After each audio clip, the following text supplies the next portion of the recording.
კარგ ყმად ვინავს თქვათ ვაჟებო, ნათქვამი არ აგვრცხვენოდეს. თვალები გეტყვის თუ ჩახედავ, რა ქვია ტკივილს. შენი მაჯებიდან დაწყებული, შენი მხრების გავლით გზა მიყვარს. ხშირად გაიღიმეთ, დარდები დამალეთ, ფანჯრიდან აფრინეთ, ბავშვივით ბუშტები. შენ ხარ ოთახში ჰაერზე მეტი. რაც უფრო შორს ხარ, მით უფრო ვტკბები, მე შენში მიყვარს ოცნება ჩემი. შაბათს 19 საათზე გადაცემა ნაწვიმარი ალუბლები. სანამ თოვლი მოვა, მინდა მოხვიდე და მთაში წამიყვანო სადმე შორს, სადაც ბუხარია, შენი ხელის სითბო, სადაც დარდი თეთრად თოვს. გამარჯობა ძვირფასო მაყურებლებო, ეს არის გადაცემა ნაწვიმარი ალუბლები. მე დიკა სალაყაია ვარ. დღეს ეს ლექსი იმიტომ წავიკითხე, რომ ჩვენს გადაცემაში სტუმრად არის ქალბატონი, პოეტი, რომლის გვარის გახსენებაც კი ჩემთვის მთებთან ასოცირდება. ეკა კვიციანი ჩვენს ეთერში. გადაცემა ნაწვიმარი ალუბლები. ძვირფასო ტელემაყურებლებო, დღეს ჩვენ სტუდიაში სტუმრად არის პოეტი ეკა კვიციანი. ეკა, ძალიან დიდი მადლობა რომ მობრძანდით და ჩავგთვალეთ იმის ღირსად, რომ თქვენი შემოქმედება დღეს ჩვენთან ნაწვიმარი ალუბლების ეთერში უნდა გააჟღეროთ. მაგრამ სანამ ჩვენ შემოქმედებაზე გადავიდოდეთ, მინდა რომ თქვენზეც ვისაუბროთ. მოგესალმებით მაყურებელს. მოგესალმებით დიკა და მოგესალმები მაყურებელს. ძალიან დიდი მადლობა შენ იმისთვის, რომ ესე მოგმართავ თუ შეიძლება, რომ ჩვენ გვაკავშირებს ცოტა ისეთი ურთიერთობა. ნაწვიმარი ალუბლებს რაც შეეხება, აუცილებლად თავში ეს უნდა ვთქვა, რომ ეს ნაწვიმარი ალუბლებიც ძალიან მონატრებული მქონდა უკვე. საკმაოდ ისეთი ინტერვალი იყო დამეკარგეთ რატომღაც თვალთახედვიდან და ძალიან კარგი არის, რომ მიხარია, რომ ეს შეხვედრა დღეს აქ ძალიან დიდი მადლობა. და მე მინდა აღვნიშნო, ნაწვიმარ ალუბლებთან დაკავშირებით იქნებ ჩვენმა მაყურებელმა არ იცის, რომ ჩვენ წლების წინ შემოქმედებითად გავიცანით ერთმანეთთან, ზუსტად ეს იყო ნაწვიმარ ალუბლებში, ოღონდ სოციალურ ქსელში, ლიტერატურულ გვერდში და საკმაოდ ესეთ თქვენს ულამაზეს ლექსებს იქ კითხულობდა მაყურებელი. ძალიან დიდი მადლობა ეკა. ახლა კი თუ შეიძლება გითხარით, ვინ არის ეკა კვიციანი, სად დაიბადა, როგორ გაიზარდა, როგორი ბავშვი იყო? ეკა კვიციანი არის ერთი ძალიან ჩვეულებრივი ადამიანი, რომელიც რატომღაც ეკირკიტება და წერს ამ ლექსებს, არ ვიცი, ეწერება და წერს, ეგ არის. დაბადებით დავიბადე მესტიის რაიონში, სვანეთში, სოფელ ბეჩოში. იქვე გავიზარდე, იქ დავამთავრე საშუალო სკოლა. და არაფერი ჩვეულებრივი, ერთი ალბათ ჩვეულებრივი ბავშვი ვიყავი. რაც მახსენდება, ერთი ის მახსენდება, რომ ვიყავი ძალიან მოკრძალებული ბავშვი და ძალიან ისეთი არაკომუნიკაბელური, საკუთარ თავში ჩაკეტილი ბავშვი ვიყავი. და არ ვიცი მაშინ რა ხდებოდა, რა იყო, რატომ იყო, მაგრამ ყოველ შემთხვევაში ეს მახსოვს. აი განსაკუთრებულობა, ეხლა მე შორიდან რო უყურებ იმ ჩემი ბავშვობის კადრებს, უკვე ვხედავ, რომ ეს იყო ბავშვი თავის თავში ჩაკეტილი და თავისთვის თავის სამყაროში ცხოვრობდა ის ბავშვი. ლექსის წერის ნიჭი როდის აღმოაჩინეთ საკუთარ თავში? ბავშვობიდან ბავშვობაშიც წერდი სხვათა შორის, მე მამა გარდამეცვალა, მე 6 კლასში ვიყავი და იმ დროს უკვე წერდი. ნუ რას წერდი ეგ სხვა საკითხია, მაგრამ წერდი. კითხველებმაც თქვენ მაიციან, რომ მამა ბატონი ნოდარ კვიციანი საკმაოდ კარგი პოეტი იყო. როგორ ფიქრობთ, ეს გენეტიკურად გამოყვათ მამისგან და მამის საჩუქარია, რომ თქვენც ესეთ ლექსებს წერთ? კი, დიკა, მამა წერდა ლექსებს, პოეტი იყო, ნუ ეხლა კარგი პოეტი, ცუდი პოეტი, ეს ჩემთვის ასეთი ცნება არ არსებობს, ვერ დაგითანხმები. არ ვიცი, პოეტი იყო, თავის საწერს წერდა, თავის სათქმელს ამბობდა და ალბათ მამისგან გადმომეცა ეგ რამდენად საჩუქრად და არატვირთად, ეს არ ვიცი. მაგრამ ყოველ შემთხვევაში მამისგან თავისთავად. მამის მამაც წერდა, პაპამ. ჩემი მამიდაშვილები რამდენიმე წერენ, ანუ ეს რაღაცა განგების საჩუქარია ჩვენთვის. თქვენი გვარის ძიმე საჩუქარი. ალბათ.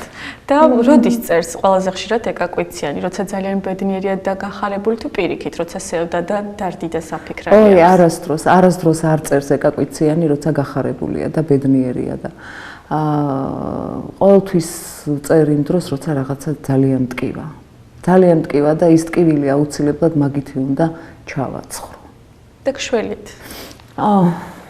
იცი როგორ არის, მშველის თუ არ მშველის, ყოველ შემთხვევაში არაფრით არ აი მე რომ ვერ ავდგები და იმ ჩემ ტკივილზე ვერ ვიტყვი ხმამაღლა, ვერ გეტყვი შენ, ვერ ვეტყვი ვიღაცას ჩემ გვერდით. ის უნდა ამოვიღო, აუცილებლად უნდა ამოვიღო. ძალიან ისეთი მძაფრი განცდები მჩვევია და ძალიან ესეთი ტკივილი განცდა და ეკა, სანამ თქვენ შემოქმედებას გაგვაცნობდით, მამა თქვენის ლექს ხომ არ წაუკითხავდით ჩვენ საზოგადოებას? სიამოვნებით, ამას უფრო დიდი სიამოვნებით გავაკეთებ, ვიდრე ჩემი ლექსების მე ვიცი რომ ძალიან ისეთი ფართო მასშტაბიანი ღონისძიებაც ქონდა წლების წინ, მაშინ სოციალური გვერდი ნაწმარალობლებშიც აქვეყნებდით ხოლმე მამა თქვენის ლექსებს. ძალიან ბევრი ახალგაზრდა დაინტერესდა, ვიდეო რგოლებს გააწყვეტდნენ, როგორ კითხულობდნენ მამა თქვენის ლექსებს და ძალიან ისეთი სასიამოვნო ფაქტი იყო, რომ ქალიშვილი რაღაცა ესე მამის მემკვიდრეობას სულიერს და გონებრივს ფართო საზოგადოებას აცნობდა ძალიან და ისეთი გულის ამაჩუყებელი იყო ჩემთვის. ძალიან დიდი მადლობა ამისთვის და 3 წლის წინ მოხდა ეს და სხვათა შორის მაშინ მე ეხლაც მინდა რომ მადლობა გადაგიხადო ამისთვის, ნაწვი რეალობლები მე საკმაოდ დამეხმარა. ძალიან დამეხმარეთ, როგორც ის ახალგაზრდები, ვინც იმ ვიდეო რგოლებს გვიწერდა. ძალიან ხშირად მჭირდება დიკა ამ ლექსის წაკითხვა და ძალიან ხშირად მომდის, აი მინდა ორგანულად რომ ამ ლექსს შევეხო. იმდენად ჩემი სათქმელიც არის ეგ ძალიან.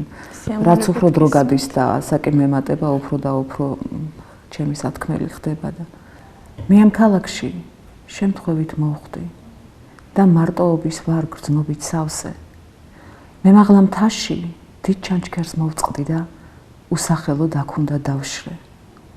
თვიდან ფურირმის მესმის ბღავილი მოწყურებული მეძებს ამაოდ უჩემოდ ჭკნება მთაში ყვავილი და საცოდავად ქარში ქანაობს. ვიღაცა ბაღში ყვავილებს თიბავს, სისხლში დაცოცავს გრძნობ შიშის ჭია და მეჩვენება რომ ბებერ მიწას ჩემი უძლური სხეული თშია. თუმც ვერ ვინდამდებს ბრალს მე ღალატში და ვერ ჩამაცმევს იუდას ხალათს, მაინც აქ ჩემთვის უცხო ქალაქში ამაოდ ვეძებ სიცოცხლის ძალას. ქუჩის ხმაურში ფერკრთალი ლანდი ისეთ რთის როგორც პეპელას ფრთები. ჯერ კიდევ გუშინ ვიღაცას გავდი, ჯერ კიდევ გუშინ მე მგავდნენ სხვები. ჩემში ჭუჭყიან საცვლებს რეცხავენ და ზიზღი ყელში ყულფივით მიჭერს. მადლობა დიდი რომ არ ეცადეთ, რომ ახლაც არვინ არაფერს მირჩევთ. მე ამ ქალაქში შემთხვევით მოვხვდი. და მადლობა და ეს ლექსი არა მხოლოდ ეს ლექსი მე როცა საავადმყოფოში იწვა გოდერძი ჩოხელი ბოლო პერიოდში ვაკითხავდი ხშირად და ერთხელაც საუბრისას ვთხოვა რომ წამეღო და წამეკითხინებია მამას ლექსები და წავუღე დაუტოვე და შემდეგ ჯერზე როცა მივაკითხე ეს ხელნაწერზე მამას ხელნაწერზე წაწერილი ქონდა ამ ლექსზე სწორედ ასე მეგონა მხოლოდ მე მტკიოდა. მე ძალიან ისეთია. და ძალიან ისეთი ძვირფასია ჩემთვის, სასაკვირველია ის ხელნაწერიც. ალბათ ასეთი ადამიანის შვილს მართლაც არ შეიძლებოდა სხვაგვარი ლექსებიც გეწერათ. მე თქვენი ლექსიდან ფრაზა ამოვიჩემე რატომღაც და მინდა ამაზე კითხოთ. ჩემი თოვლისფერი კაბა ვერ აიტანს ნათითურებს, ძალიან დამრჩა. ეს რაღაც განსაკუთრებული გრძნობით სავსე და რაღაცა სიფაქისესთან და სისუფთავესთან არის დაკავშირებული. მართლა ესეთი ხართ თუ უფრო ძლიერი ხასიათის? როგორც ამ ფრაზით. სხვათა შორის ასეთი ვარ. ასეთი. თუმცა ჩანვარ რომ გარეგნულად ჩანვარ რომ მე ესეთი ძლიერი ადამიანი ვარ. მაგრამ არა, ვერა ხართ. თოვლისფერ კაბაში, რომელსაც ნათითურების ეშინია. კარგით. პროფესიით ვინ ბრძანდა? პროფესიით ფილოლოგი. საკუთრებული მოგონება თუ გაქვთ ამ პროფესიასთან დაკავშირებით? აი ხათ რო ვფიქრობ, არ ვიყავი მე. მოწოდებით არ ვარ პედაგოგი და არ ვარ ძალიან ისეთი ვერ ვარ კომუნიკაბელური. ეს ბავშვებთან არაფრით არ შეიძლება. საკუთარ ხასიათზე ბავშვებს ვერაფრით ვერ მე ესეთი მე განწყობის ადამიანია. ლექსის წერაში თუ გეხმარებათ თქვენი პროფესია. აი თუ მე მაგალითად როცა ლექსს ვწერ, იქვე ვკრიბავ და შემდეგ არ ვუბრუნდები. არიან ავტორები, რომლებიც ლექსს წერენ და 2-3 დღის შემდეგ მას აუცილებლად გრამატიკულად, რითმულად ასწორებენ. თქვენ როგორც ფილოლოგი როგორ იქცევით თქვენ შემოქმედებასთან? მათ უბრუნდებით, ასწორებთ, ალამაზებთ, ასხვაფერებთ თუ როგორც იბადებიან და იქმნებიან ისეთები არიან ისინი? დიკა, არ ვიცი ეს ფილოლოგიასთან რამდენად კავშირშია, მაგრამ სხვათა შორის ეს ძალიან ცუდი ჩვევა მაქვს. მე არასდროს უბრუნდები ლექსს. არასდროს. ეს იმას არ ნიშნავს, განაიმიტომ არ ვაკეთებ ამას, რომ იქ ყველაფერი გამართულია და ყველაფერი წესრიგშია და არაფერი არ სჭირდება. ძალიანაც სჭირდება, როგორ არ სჭირდება, მაგრამ ვეღარ უბრუნდები, არ ვიცი რატომ. ალბათ თქვენც ჩემ დაგვარად არ თვლი რომ ის სათქმელისთვის ამბობთ და არა წერისთვის. ალბათ მე ასე ვფიქრობ მაგალითად. იცით რა არის ის ემოცია, რომელიც გადავლილია? დიახ. შემდეგ უკვე ის ემოცია თითქოს დაბინავდა იმ ლექსში და მე აღარ მაქვს უფლება რომ იმას რამენაირად შევეხო და მე უკვე სხვა ადამიანმა, სხვა განწყობის ადამიანმა, სხვა ემოციებით დატვირთულმა ადამიანმა რაღაცნაირად შეურაცხყოფა მივაყენო იმას, რაც იყო. არ არის ეს შეიძლება არ არის სწორი დამოკიდებულება, მაგრამ მე მაქვს ლექსთან ესეთი დამოკიდებულება, როგორც ცოცხალ ორგანიზმი. ძალიან საინტერესო იქნება ალბათ თქვენი მოსაზრება იმასთან დაკავშირებით, აი განსაკუთრებული ავტორი თუ ყავთ, ვინც ძალიან მოგწონთ, ვისი კითხვაც გამშვიდებთ და ვინც რაღაცა თქვენი გონიათ ესეთი ავტორი, თუნდაც თანამედროვე, ან პირიქით, თუნდაც სხვა ეპოქის იყოს. ძალიან ბევრი ავტორია, ეხლა მაქვს ისეთი პერიოდი, დიკა, როცა უბრუნდები ჩემი ბავშვობის წიგნებს, ჩემი ბავშვობის ავტორებს. და ისე ვისვენებ. აი იმ სამყაროში ვარ ძალიან კომფორტულად და ძალიან კარგად გრძნობ თავს ამ ავტორებთან და სხვადასხვა დროს ჩემთვის გამორჩეულია სხვადასხვა ავტორი. მაგრამ აი ხა როგორც გითხარი, არის ეს პერიოდი, როცა დავიწყე ლინდგრენით, ასტრიდ ლინდგრენით დავიწყე და მოვდივარ და აი ესე ვტრიალებ და ძალიან კომფორტულად ვარ, ძალიან კარგად ვარ. და მუდმივად რაც გავიცანი მე ეს ავტორი, მუდმივად ჩემთან არის აუცილებლად ოთარ ჭილაძე. როგორც პროზით, ისე პოეზიით. ძალიან საყვარელი და გამორჩეული. ძალიან ჩემი ავტორია, ძალიან ჩემი ავტორია. ეკა, თქვენ თუ გაქვთ წიგნი? თქვენი წიგნი? მაქვს წიგნი გამოცემული, მაქვს 2004 წელს, რომელიც მე თვითონაც აღარ მაქვს. მაქვს დედას ერთი ცალი და ნუ დანარჩენი როგორც გაიყიდა თუ გაჩუქდა. თუ გეგმავთ ახლო მომავალში წიგნის დაბეჭდას, ან თუ გაქვთ იდეაში ისეთი წიგნი, რომლის დაწერაც გინდათ, ფიქრებში თუ გაქვთ ხოლმე მონახაზი, როგორი წიგნის ავტორი იქნებოდა ეკაკვიციანი? ეკაკვიციანი ალბათ იქნებოდა ისე ვინ წიგნის ავტორი, სადაც შევიდოდა თავისი ლექსები სხვა. ანუ ფიქრობთ მაინც რომ წიგნს? კი, ასაკვირველია, ოღონდ ახლო მომავალში არა. ალბათ წლის. იცი რა, მოდი ვიტყვი აქვე გულახდილად, რომ ჩემთვის აი ეს ბოლო 2 წელი იყო ძალიან რთული. ძალიან რთული შემოქმედებაშიც აისახა ეს და არ მინდა რომ აი ამ პერიოდის ლექსები შევიდეს კრებულში. ძალიან არ მინდა და ამიტომ ვიკავებ თავს. არ ვიცი ხვალდაზე როგორ იქნება, მაგრამ ამ წუთში ამის გამო ვიკავებ თავს. გასაგებია. და კიდე თქვენი ერთი ფრაზა, ჩემშია ყველა ყველგან ცხოვრობ, მაინც მარტო ვარ. რატომ გრძნობთ მარტო თავს და ძალიან ბევრი ავტორისგან მსმენია და მეც პირადად ასე ვარ, სიყვარულის გარეშე წერა ალბათ ცოტა რთული იქნება და ძირითადად ყველანი მაშინ ვიწყებთ წერას, როცა დიდი სიყვარული გვეწევა ხოლმე. თქვენ თუ ხართ შეყვარებული და სიყვარული თუ გაწერინებთ? სხვათა შორის დაწყებით სიყვარულის გამო არ დამიწყია მეწერა. ნუ სიყვარული ეხლა მე ვამბობ და ალბათ ასეც დამისვი შეკითხვა კონკრეტული ადამიანის სიყვარული, თორე სიყვარული ეხლა აუცილებლად არის ჩვენში. ადრესატები თუ ყავთ თქვენს ლექსებს? ჩემს ყველა ლექსს ყავს ადრესატი. აბსოლუტურად ყველა ლექსს ყავს ადრესატი. სიყვარულის გამო არ დამიწყია წერა, მაგრამ უმეტესად რაც დავწერე სიყვარულით ვიოდ. ჩემშია ყველგან ცხოვრობ მაინც მარტო ვარ, ეს ალბათ თითოეული ჩვენთაგანის სათქმელიც არის, არა, ადამიანი თავის თავთან ყოველთვის მაინც მარტოა. ნუ იმ ბედნიერი შემთხვევების გარდა, როცა შენი სულის ადამიანი გყავს და ეს არის ძალიან იშვიათი შემთხვევები და ძალიან ალბათ პატარა ეპიზოდები ცხოვრების.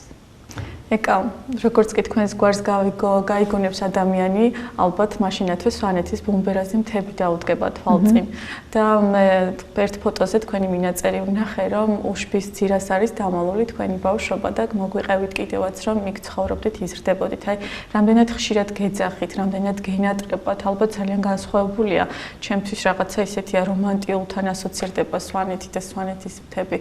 რამდენად ხშირად ჩადიხართ ხოლმე და რამდენად ხშირად წერთ ან იგონებთ ფიქრებში და სიზმრებში თქვენი ბავშვობის კუთხეს?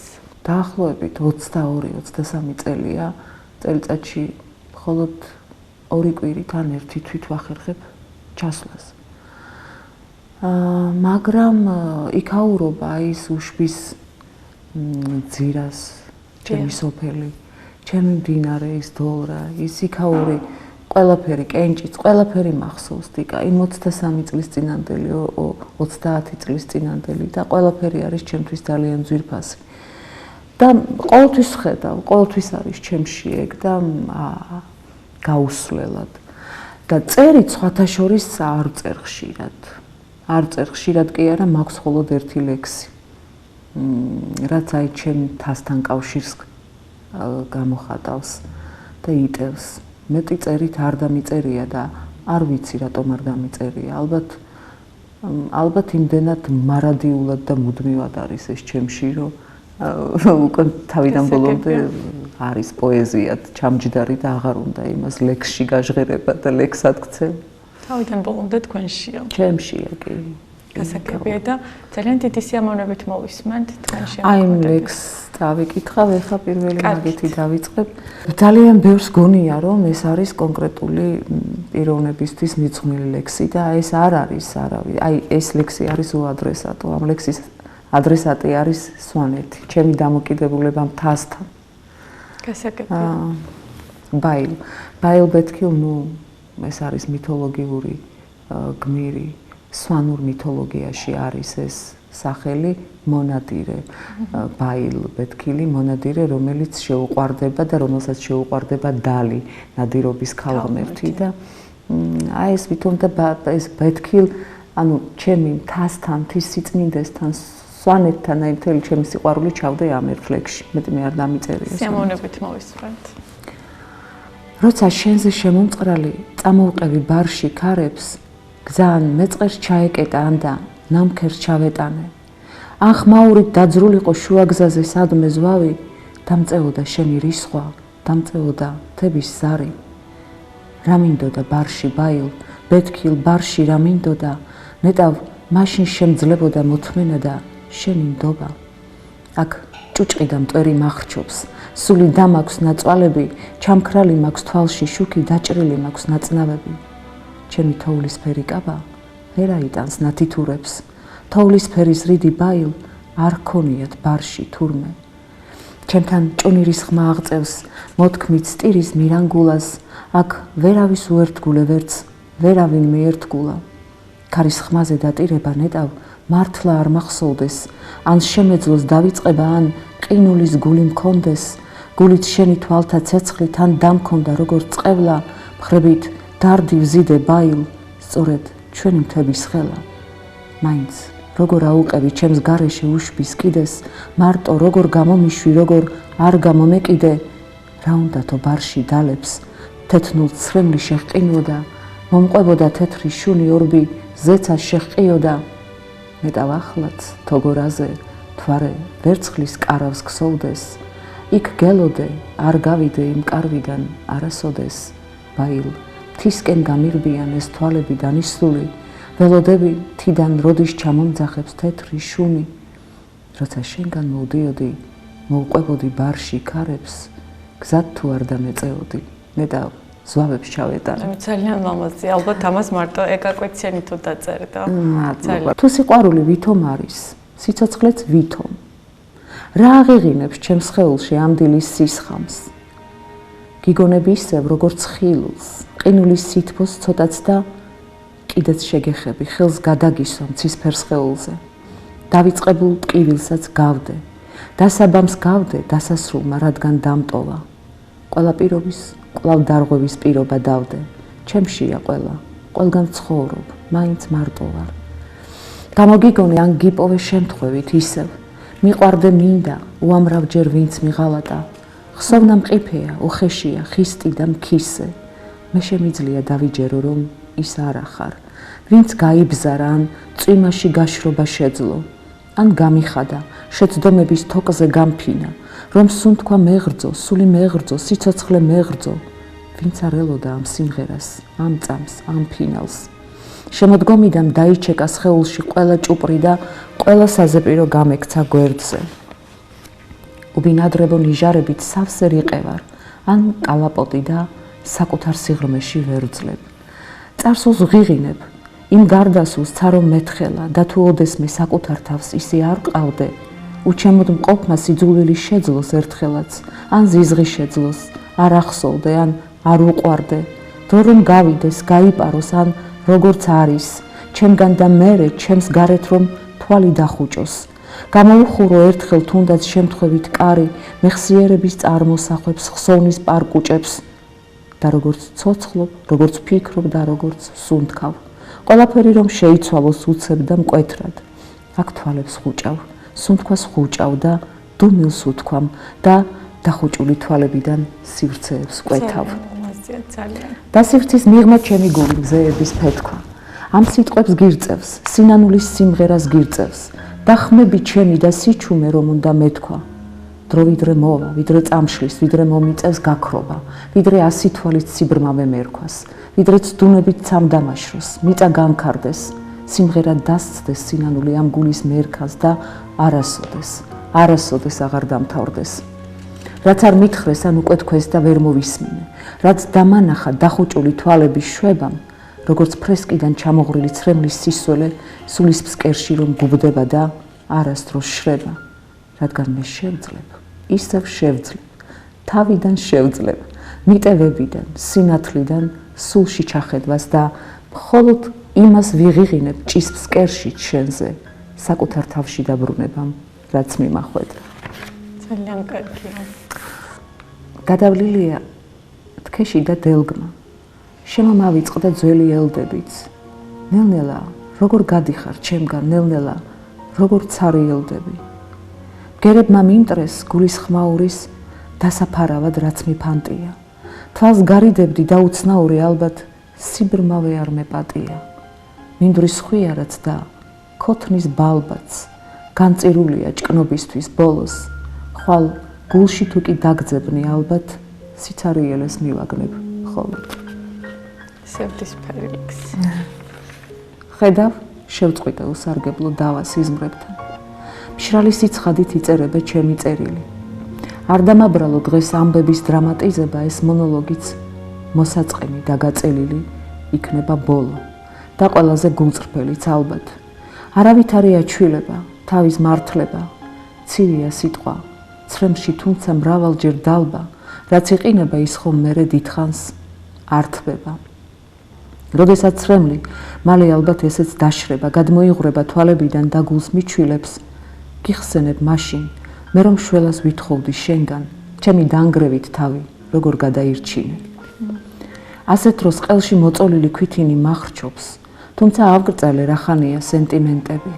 მე მოვდიოდი, წრიალებდი შენ სულთან ახლოს, მისაკარებლად, შესახებად ვერ გიმეტებდი. ან ვერ ბედავდი, ან არ თვლიდი საჭიროდ სულაც. წამდა სინათლეს ტკივილი რომ წარმოშობს სწორედ. ხატავდი ღმერთის ხატებას და ხორჩშესხმულ სურათს. გწერდი, სიტყვები გულისკოვზე ვზომე და ვწონე. შენ გაუცხოვდი, მიწისშვილად იქეცი უცებ. შენ გაუცხოვდი, შეგეცვალა ხმაც და აქცენტიც. გამოებერე მიწას შავი ვეშაპის მუცელს და ვერ ხვდებოდი დამნაშავედ როგორ მაგცევდი, როცა გეძებდი, გპოულობდი, ისევ კარგავდი, სულს გიხუთავდა ახლოს მოსვლის ყველა მცდელობა.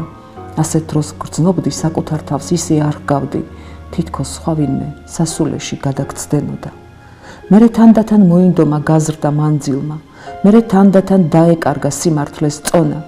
უცნობმა ძალამ მიწის მტვერში ისე ამზილა, ვერც ერთი სიტყვა ვერ წარმოვთქვი, კვეთრად და სწორად.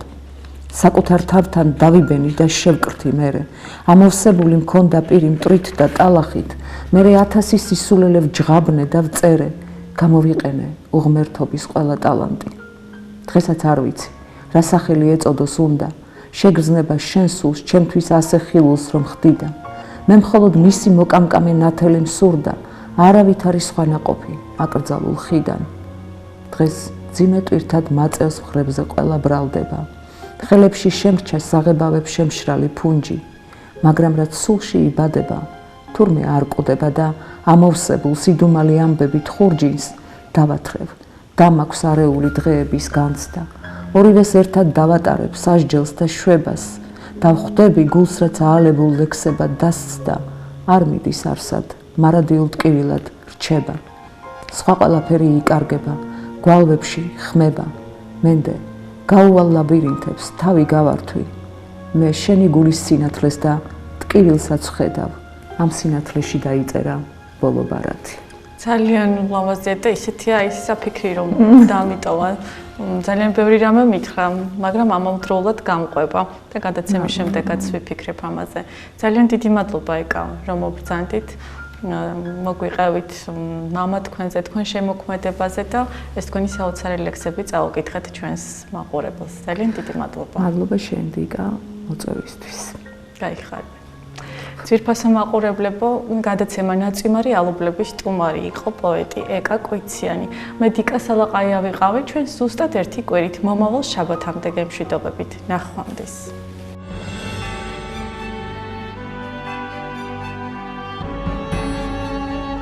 კარგ ხმად ვინავს თქვათ ვაჟებო, ნათქვამი არა გვრცხვენოდეს. თვალები გეტყვის თუ ჩახედავ, რა ქვია ტკივილს. შენი მაჯებიდან დაწყებული, შენი მხრების გავლით გზა მიყვარს. ხშირად გაიღიმეთ, დარდები დამალეთ, ფანჯრიდან აფრინეთ, ბავშვივით ბუშტები. შენ ხარ ოთახში ჰაერზე მეტი. რაც უფრო შორს ხარ, მით უფრო ვტკბები, მე შენში მიყვარს ოცნება ჩემი. შაბათს 19 საათზე გადაცემა ნაწვიმარი ალუბლები.